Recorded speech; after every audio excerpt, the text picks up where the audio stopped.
Muse Partners, pardon, c'est un cabinet de conseil, on va le rappeler, conseil en management indépendant de 150 consultants. Vous pilotez des projets de stratégie opérationnelle avec vos clients de l'industrie, de la distribution, des services de la banque ou encore de l'assurance. Et pendant un petit peu plus de 20-25 minutes, on a le temps avec les questions du chat, eh bien, vous allez nous présenter les données essentielles au bon fonctionnement des prévisions, celles qui apporteront une valeur ajoutée permettant d'améliorer le processus et les méthodes recommandées lors de la mise en place des outils. C'est à vous. Merci beaucoup.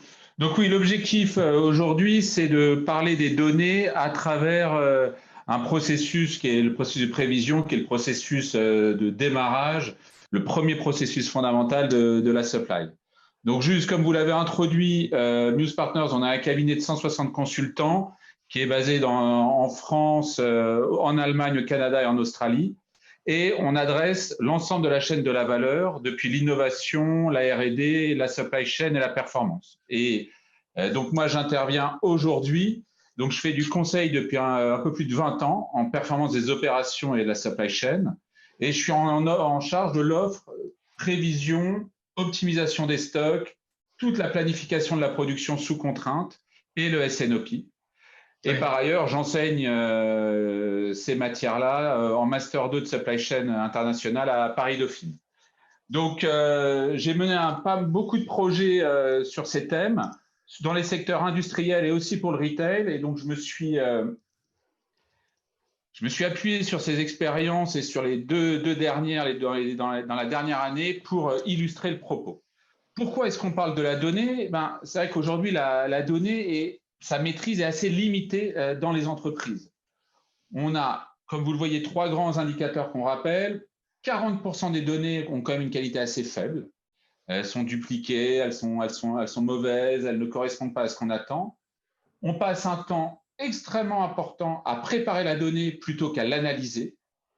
Et enfin, on voit que les entreprises identifient la maîtrise de la donnée comme un sujet majeur pour elles, en sachant que pour un processus de prévision, cette maîtrise est fondamentale, déjà pour maîtriser le process, les bases, et ensuite pour l'optimiser. Et c'est ce qu'on va voir dans la suite de la présentation. Très bien.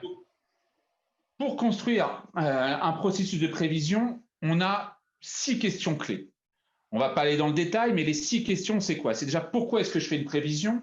Est-ce que c'est pour approvisionner, planifier, budgéter, préparer le SNOP?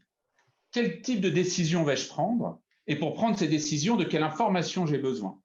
Ensuite, comment je m'intègre avec l'ensemble des autres processus? Les processus qui arrivent avant la prévision, c'est typiquement l'assortiment, la gestion de la collection, et les processus qui suivent, le DRP, le PDP, et ainsi de suite.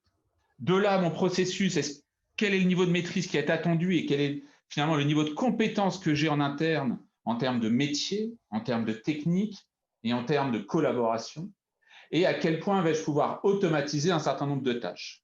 Sur ces questions, il y en a 4 qui sont fortement liées à la gestion de la donnée. Les données, si on fait déjà une revue rapide des grandes données nécessaires à un processus de prévision, on ne va pas aller dans le détail, la liste n'est pas complètement exhaustive, mais en termes de données standards, indépendamment de toutes les données dynamiques que vous voyez vers le bas, la donnée principale et qui va être clé pour construire votre processus, c'est la notion de référentiel. Quelle est ma maîtrise du référentiel et à quel niveau vais-je me mettre pour prévoir? Est-ce que je vais prévoir au niveau du SKU, c'est-à-dire à l'article et au niveau du point de vente ou à l'article client, ou est-ce que je vais me mettre à une famille générique et pour un ensemble de territoires géographiques ou de boutiques et ainsi de suite? Donc la maîtrise de cette hiérarchie sera clé. Et ensuite, si on va sur des cas un peu plus spécifiques, donc je vous ai mis 2 exemples qui sont un dans la distribution spécialisée, donc sur un gros acteur français qui fait un peu plus de 2 milliards d'euros de chiffre d'affaires. Les grands éléments qui étaient clés pour lui en termes de données, c'était bien sûr maîtriser son planning de collection, ce qui a un lien avec le cycle de vie du produit, toute l'ADN, c'est-à-dire où est-ce que mes produits sont présents sur mon réseau, donc la maîtrise de mon réseau et de son évolution. Mais un des points essentiels, c'était la notion d'opération commerciale. Quel est finalement l'impact de mes opérations commerciales? Est-ce que je peux les prévoir? Est-ce que je peux utiliser les événements du passé pour prévoir le futur? Donc ça, c'est vrai que c'est un élément clé dans le retail. À l'inverse, sur un acteur plutôt dans l'industriel, et là on est sur des notions de pièces de rechange, avec un chiffre d'affaires supérieur à un peu plus de 6 milliards d'euros pour la gestion de la pièce de rechange, un des points clés, c'est la nomenclature. Comment finalement je maîtrise ma nomenclature, la nomenclature de mes produits, l'évolution de ma nomenclature pour maîtriser mes besoins en pièces de rechange, pour sécuriser mon parc. Et toutes ces données, toute la maîtrise de ces données, ça va être le point de départ du process de prévision. Un process de prévision, en gros, on a 6 grandes étapes. La première, c'est la récupération de toutes ces données qu'on vient de voir. La deuxième, c'est la correction des historiques. Et là, déjà, l'historique, ça sert à quoi? Ça sert à passer d'un historique de vente à une prévision de la demande. Et on verra comment la correction de l'historique crée de la donnée. La phase statistique, qui est peut-être finalement la moins difficile dans un process de prévision, et qui est suivie de la phase collaborative, qui, elle, est fondamentale, qui va permettre de challenger la prévision avec l'objectif, et qui sera validée dans la phase 5. Dans la phase collaborative, en plus, on importe toutes les données qui ont une forte valeur ajoutée, qui sont les données, l'input commercial, c'est-à-dire quelle est la remontée du terrain et comment je viens challenger une vision statistique avec une vision business réelle. Et enfin, la 6e étape, c'est la prévision qui devient un input pour des processus connexes. Et donc, la première étape, c'est maîtriser ces flux de données. Ce qui veut dire maîtriser les flux de données, ça veut dire connecter mon outil, qui sera mon outil de prévision, avec l'ensemble des autres systèmes. Les principaux systèmes qu'on va retrouver dans un process de prévision, c'est évidemment toutes les données qui viennent de l'ERP, du CRM, les données contenues dans la BI. De plus en plus, de par l'essor du e-commerce, les entreprises mettent en place des outils PIM pour gérer tout leur référentiel, donc on sera connecté au PIM. Le PIM permettra par exemple d'avoir le référentiel exact, mais aussi des photos, et ça aidera l'utilisateur à gérer sa donnée. On va avoir aussi des données éclatées qui viennent d'Excel et ainsi de suite, et les données clients. La plupart du temps, on essaye de mettre un ETL entre ces outils et l'outil de prévision pour permettre de récupérer la donnée et de simplifier toutes les évolutions si les outils connexes changent. L'ETL ensuite alimente l'outil de prévision. J'ai voulu vous proposer un petit zoom sur quelques outils, les principaux types d'outils qu'on utilise pour faire des prévisions. Les outils les plus classiques qui sont les APS, avec quelques exemples et des impacts. Les outils un peu plus récents qui sont apparus il y a 5-6 ans de planning collaboratif, les outils de type Anaplan, Board, qui ont une différence avec les APS quand l'APS présente une brique fonctionnelle complète. Les outils de collaboration, de planification, permettent de construire pas à pas, petit à petit, le process. Ensuite, on a des outils, alors on a mis un terme qui est black box, mais pour expliquer que dès qu'on parle d'intelligence artificielle, il faut aussi appréhender le fait qu'on maîtrise moins la restitution de la donnée. On a une donnée qui nous est restituée, mais de comprendre d'où elle vient, là, ça devient beaucoup plus complexe. Et enfin, on a évidemment les ERP, en sachant que il y a certains ERP qui ont des modules intégrés d'APS directement. Typiquement, on a un SAP qui intègre, avant c'était APO, aujourd'hui ils ont un module complet qui s'appelle IBP. Donc voilà, chacun a une dimension un peu différente et vous voyez en termes de coûts et surtout d'interface homme-machine, le MMI, il y a des différences qui seront assez importantes. Quoi qu'il en soit, le point clé, ça va être qu'à chaque étape du process de prévision, et à travers une interface homme-machine, donc finalement c'est une ergonomie de l'outil, les utilisateurs puissent utiliser la donnée de manière pertinente. Donc pour ça, j'ai voulu vous présenter l'exemple donc justement d'un des retailers et de montrer à chaque étape du process comment on a construit les écrans pour permettre à l'utilisateur d'utiliser la donnée. Donc là, typiquement, une illustration avec comment maîtriser ma collection. C'est la première étape, dans quel environnement je suis et sur quoi je fais une prévision. Et la problématique dans le retail, c'est que la collection ne fait qu'évoluer. On a des produits qui changent en permanence. Donc, pour aider l'utilisateur à avoir la maîtrise typiquement de quel est le produit et de pouvoir l'illustrer à travers une photo, ça va être fondamental. Et à cet endroit-là, on va avoir tout ce qui est maîtrise du référentiel pour comprendre aussi à quel endroit ce produit est vendu et donc pour ajuster automatiquement le besoin prévisionnel en fonction de l'extension du réseau. Et en bas, on identifie directement les collections, les dates de lancement des collections et ainsi de suite. Ça nous permet de maîtriser la collection et donc déjà de savoir dans quel environnement on est. Une fois qu'on a ça, on va pouvoir passer à la deuxième étape du process, qui est la dépollution de l'historique. Et la dépollution de l'historique, là, ça va nous permettre, comme on le disait précédemment, de passer d'une vision, j'ai un historique de vente, à je veux prévoir une demande.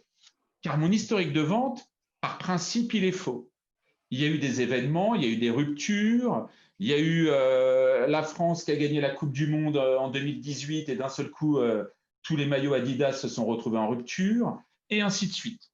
Et donc, on va pouvoir identifier dans l'historique où ont été les problèmes, catégoriser ces problèmes, ce qui va nous permettre déjà de voir l'impact des événements exceptionnels et donc de prévoir mieux le futur. Là, on oublie cette illustration. Ce qui est véritablement intéressant, c'est d'identifier à chaque fois que j'ai un dysfonctionnement, pourquoi je l'ai. Et typiquement, dans le cas de ce retailer, il y a un nouveau paramètre de correction d'historique qui a été créé, une nouvelle typologie de correction, c'est la crise sanitaire. C'est une chose qui n'existait pas. Et d'un seul coup, il a fallu corriger tout l'historique et le qualifier en termes de crise sanitaire. Une fois que mon passé, je le maîtrise, que je l'ai réajusté, maintenant, je peux commencer à faire la prévision statistique. Là, la prévision statistique, finalement, la donnée est plus une donnée technique, c'est-à-dire quel type d'algorithme vais-je utiliser, quels sont les paramètres, on rentre dans une dimension un peu plus technique, quels sont les événements, est-ce que ma tendance évolue et ainsi de suite. Et donc là, on est entre le point essentiel du prévisionniste, c'est de comprendre et d'identifier les changements de tendance ou de saisonnalité pour venir enrichir les algorithmes qu'il utilise. Un des défauts qu'on a souvent quand on commence à mettre en place des outils de prévision, c'est de vouloir de fournir énormément de données à l'utilisateur et donc de lui fournir énormément d'algorithmes. Et finalement, l'utilisateur se retrouve noyé dans 20, 30 algorithmes. Et on recommande la plupart du temps de commencer avec 3, 4, 5 algorithmes maximum, d'apprendre à les maîtriser, donc de ne pas être noyé sous la donnée technique et de progressivement enrichir. Et pour l'instant, quand on parle de statistiques, on reste au niveau du prévisionniste, c'est-à-dire d'une personne qui est au niveau de la supply typiquement et qui a un aspect un peu technique en plus du business. Mais le point essentiel dans le process de prévision, ça va être la phase collaborative. Et pour assurer la phase collaborative, il va falloir pouvoir faire parler ensemble des gens de différents départements qui ont des approches différentes et qui ont besoin d'avoir des visions différentes. Et donc là, plutôt qu'avoir une approche de quelles données j'ai besoin, c'est plutôt une approche comment je restitue la donnée, comment je présente la donnée. Quand à gauche, on voit une vision supply chain avec une vision assez détaillée, au moins à l'article, le catégorie manager, le commercial, le contrôle de gestion, eux, ont besoin d'une vision différente. Dans le cas qui nous intéressait, le catégorie management, ce qu'ils veulent, c'est une vision à la collection, donc à la saison, et au modèle. Ils ne se soucient pas de la notion de maille, de la maille couleur, taille et ainsi de suite. Ce qu'ils veulent, eux, c'est une vision complète pour pouvoir voir tout de suite la cohérence avec leur budget et donc la projection. Donc l'idée, c'est dans la donnée, c'est aussi la manière dont je restitue la donnée en fonction du métier qui est concerné. Et en plus, pour le category manager, on va enrichir la donnée en apportant une vision chiffre d'affaires, marge et ainsi de suite. Quand sur la supply chain, on sera beaucoup plus focalisé sur une vision quantité. Alors là, on a vu rapidement plein d'étapes, mais un des points essentiels, c'est pour construire un process comme ça, on a différents types de méthodologies. La méthodologie classique, c'est une typologie en V. On analyse les besoins, on spécifie, on fait la conception de l'architecture technique, la conception détaillée, on construit les tests et ainsi de suite. Et c'est une approche assez classique et qui présente souvent le risque de créer un effet tunnel. Et aujourd'hui, on essaye d'enrichir cette méthodologie et finalement de la transformer en amenant une vision plutôt de mode agile.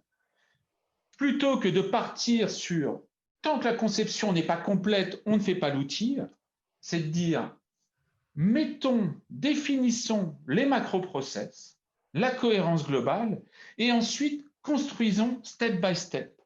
Ce qui va permettre d'isoler les données dont on a besoin et de plutôt que d'avoir énormément de données à traiter d'un coup, plutôt d'en traiter peu à peu, d'apporter de la valeur au fur et à mesure de la construction et de pouvoir se servir de toutes les briques fonctionnelles qu'on a créées au fur et à mesure du développement.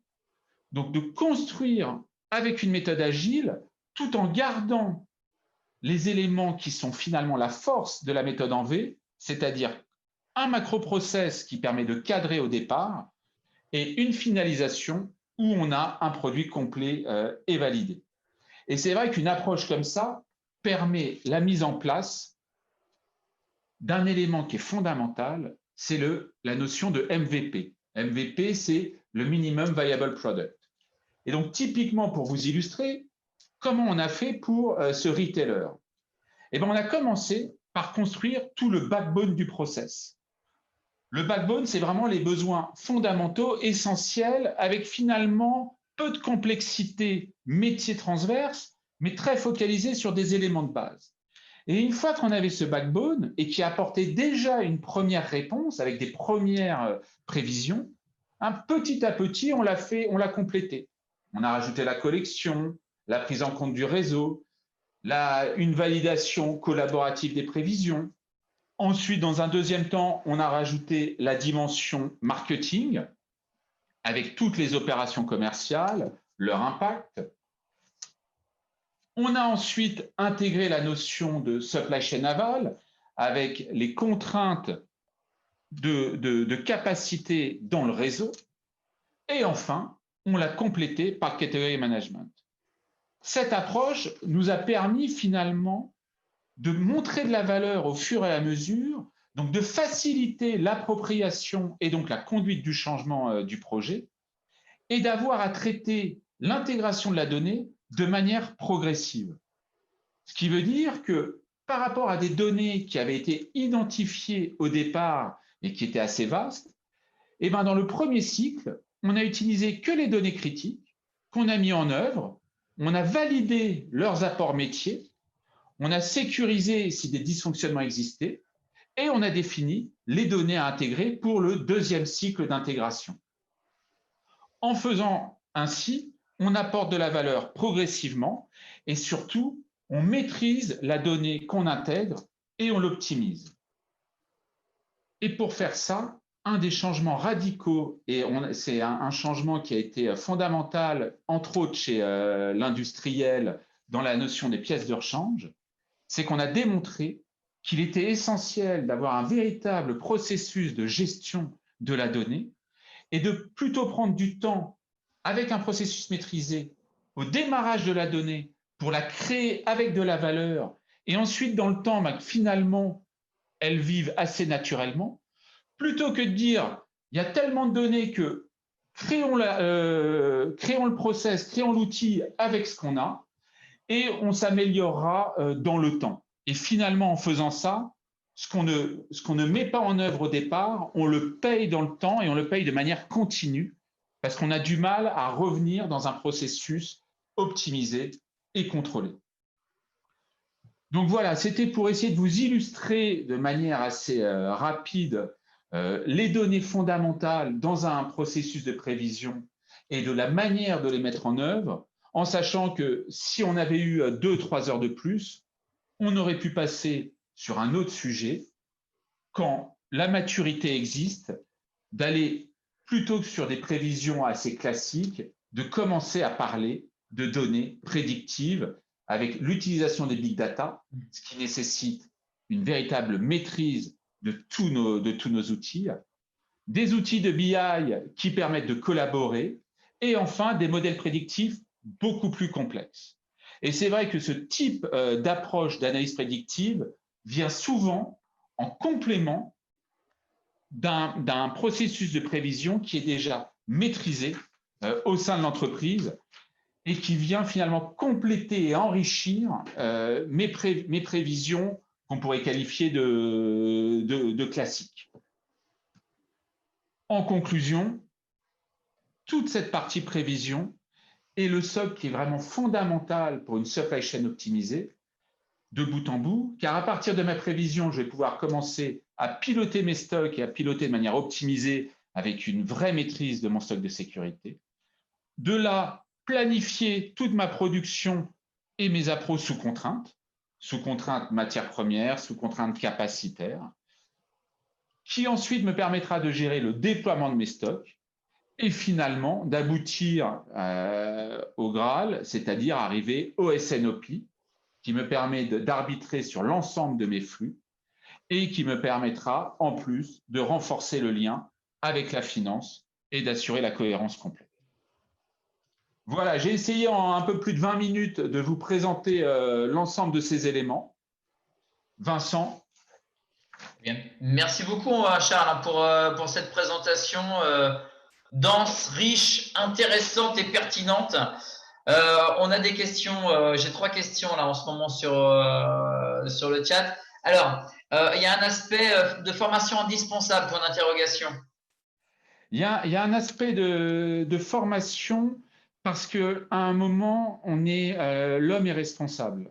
Et donc, il faut comprendre quand il y a un algorithme, un outil qui donne un chiffre, il faut pouvoir comprendre d'où vient ce chiffre.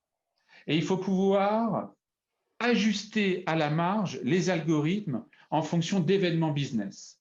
Si d'un seul coup, votre tendance commence à changer, eh ben, les algorithmes, même s'ils ont très peu de paramètres, 1, 2, voire 3, si vous êtes sur des algorithmes de type double lissage exponentiel, il faut comprendre à quoi ils servent et comment ils servent pour pouvoir ajuster. Donc, il y a malgré tout une maîtrise technique, mais qui n'est pas majeure, c'est-à-dire que c'est quelques éléments mathématiques sur 3-4 algorithmes. Et soyons clairs, les algorithmes fonctionnent à peu près tous de la même manière. Je prends un historique, je le moyennise, je vois la saisonnalité et je le projette. Après, il y a quelques subtilités, mais ils reviennent, la plupart, les classiques reviennent à ça. Est-ce que le Covid, ou en tout cas la crise, perturbe tout ça? La crise perturbe énormément. Dans le retail, on a eu ce cas-là. Pour un autre de nos clients qui est dans la cosmétique, ça a été une catastrophe. Et dans ces cas-là, il y a un point essentiel, c'est aussi la maîtrise de son réseau et la maîtrise de ses flux. C'est-à-dire qu'on ne fait pas une prévision complète de l'entreprise sortie entrepôt. On fait véritablement une prévision à l'article ou à des gammes d'articles, mais par typologie de flux. Est-ce que je suis sur mon flux e-commerce? Est-ce que je suis sur mon réseau, vers mes distributeurs? Parce que chacun aura un impact différent vis-à-vis de la crise et donc on devra travailler différemment chaque prévision. Comment corréler des données sources diversifiées qui peuvent ne pas partager de données communes? Alors, c'est une question assez vaste ou pas assez précise. Alors, Alors, on peut la mettre de côté, cette question. Vous pourrez y répondre dans un deuxième temps par mail, hein. C'est possible aussi, Charles. Ça, c'est possible. Mais le vrai problème des données diversifiées, et c'est pour ça qu'au départ, il faut quand même dans une approche agile, il faut définir le macro-process. C'est qu'en gros, il faut définir qu'est-ce que j'ai et qu'est-ce que je peux utiliser. Et à un moment, il y a un maître. Dans la donnée, il y a un outil qui est maître et les autres sont les esclaves. Et donc, il faut revenir sur la donnée maître et accepter de partir avec elle. Et une fois que le process est mis en œuvre, on peut venir compléter avec des informations qui sont peut-être en désaccord ou peut-être décalées pour venir challenger le process. Mais il faut quand même au départ une maîtrise de la donnée, une clarification de qu'est-ce que j'utilise. Et si j'ai vraiment des désaccords entre les données, des écarts, des incohérences, le problème n'est plus dans la prévision. Le problème est en amont. Et là, on revient plus sur des problématiques de MDM, c'est-à-dire de Master Data Management et de remise à plat de la cohérence de la donnée dans l'ensemble de mes systèmes. Alors, j'ai une question de Judith. Merci pour votre intervention très claire. Sauriez-vous nous dire à quelle échelle, donc en pourcentage, les entreprises utilisent aujourd'hui la deuxième étape de maturité avancée prédictive? Elles sont très peu. On a beaucoup de POC, de Proof of Concept. On a des entreprises, alors évidemment, dans ce que je viens de dire, on exclut les Amazon et ainsi de suite. Sinon, on est vraiment sur une vision complètement différente. Mais dans les entreprises classiques et ainsi de suite, on est plus dans un POC, on est plus sur un travail sur une typologie de produits spécifiques et ainsi de suite. Et pour travailler là-dessus, pour lancer des projets, c'est des projets qui, et je crois que c'était dit dans la présentation précédente, qui ont un coût assez conséquent, mais qu'on ne connaît pas au départ. Et donc, on est plutôt dans une entreprise qui sont avec des chiffres d'affaires supérieurs à 500 millions à 1 milliard minima et qui ont une capacité à mettre en œuvre ça. Donc voilà, on est sur un nombre d'entreprises assez faible en pourcentage. Question de Thierry Philbert. Les clients sont frileux à communiquer leurs caractéristiques personnelles. N'y a-t-il pas un risque d'un point de vue éthique, humaniste, à exploiter les données des clients pour orienter ses besoins? On en revient à la problématique du big data et du comportement d'Amazon. Après, quand on utilise l'historique de vente, c'est un comportement client. Maintenant, c'est un comportement client qui n'est pas lié à la personne, mais qui est lié juste à la vente. Quand on commence à rentrer dans les données, et on pouvait le retrouver dans le prédictive de réseaux sociaux et ainsi de suite, la vraie question, c'est est-ce que vous maîtrisez et est-ce que vous respectez le GDPR? Et donc, il y a une anonymisation des personnes. Donc, on utilise des informations qui sont personnelles, mais sans connaître la personne concernée. Donc là, ça devient une discussion un tout petit peu plus philosophique, mais je comprends l'interrogation. Dernière question de Florian. Le lean management et le bon sens industriel sont-ils encore des leviers de performance suffisants pour faire le tri entre flux et données pertinentes et superflu, ou alors faut-il dorénavant systématiquement se tourner vers la techno et la data? Non, c'est fondamentalement, dans le process de prévision, vous avez vu les 6 étapes. La partie statistique, je me suis permis de le dire, ce n'est pas la partie la plus compliquée, car finalement, c'est une formule mathématique qui calcule. Le plus difficile dans un processus de prévision, c'est la collaboration. C'est là où la supply chain prend tout son sens. C'est que la supply chain voit une vision assez technique, avec des chiffres, mais pour que la prévision ait une qualité et soit pertinente, elle a besoin de travailler de manière transversale avec le commerce, avec la finance, avec potentiellement l'industriel, pour pouvoir faire toute cette phase de collaboration et cette phase de correction de l'historique. Et finalement, la relation entre les hommes et la validation commune des prévisions est clé. Donc, il y aura toujours un aspect technique, mais le succès d'un processus de prévision dépendra véritablement de la capacité que vous avez eue à mettre en musique l'ensemble des acteurs de l'entreprise. Et c'est pour ça que c'est un processus fondamental parce qu'il est au démarrage de tous les flux supply chain et c'est un des processus les plus transversaux. Mais en revanche, derrière, il va nous permettre d'organiser toute la supply. Merci en tout cas, Charles pour votre présentation. Je remercie aussi les participants pour leurs questions. C'était très clair. Merci beaucoup. Merci beaucoup. À très bientôt. Et pour conclure cette conférence, eh bien, je vais accueillir de nouveau le directeur du PASCA, François Jean. Bonsoir à tous, pardon, je vais dire bonjour. Juste un petit mot très rapide parce que les présentations étaient très denses et très, très intéressantes. D'abord, je voulais remercier tous les intervenants et tous les participants à ces conférences. C'est le premier point. Merci beaucoup pour la qualité de ces échanges et la qualité de vos présentations, le temps que vous avez accordé pour présenter toute cette matière. Je veux remercier les équipes pour l'organisation de cette journée qui n'est pas toujours facile en distanciel et d'autre part dans le cadre de cette crise de la Covid. On va remercier Maël Squara et Françoise Lioré du PASCA.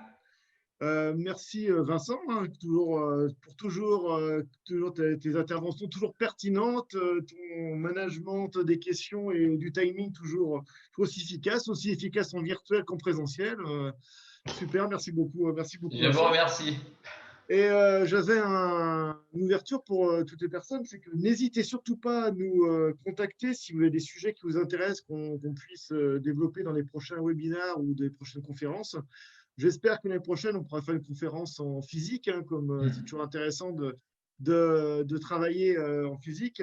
Donc, Maël vous représente les trois prochains webinaires. Donc, il y en aura d'autres sur le reste de cette année. Et donc, n'hésitez pas à revenir vers nous pour toute question, toute information, si vous avez besoin de mise en réseau, de contacts, etc. Et donc, un grand merci à tout le monde. Et puis, à bientôt en physique, qu'on puisse échanger et peut-être au restaurant à partir du 20 janvier prochain. Les replays et les présentations de nos intervenants seront disponibles par la suite. Donc, Françoise et Maël vous enverront donc par mail, sur votre mail, les liens de connexion pour pouvoir les visionner et les récupérer. Puis, merci à François Jean d'avoir eu aussi cette idée pour cette conférence, cette première 100% digitale. Merci à l'ensemble des équipes. Merci aux intervenants. Merci à vous qui nous avez suivis. On vous souhaite une excellente fin de journée.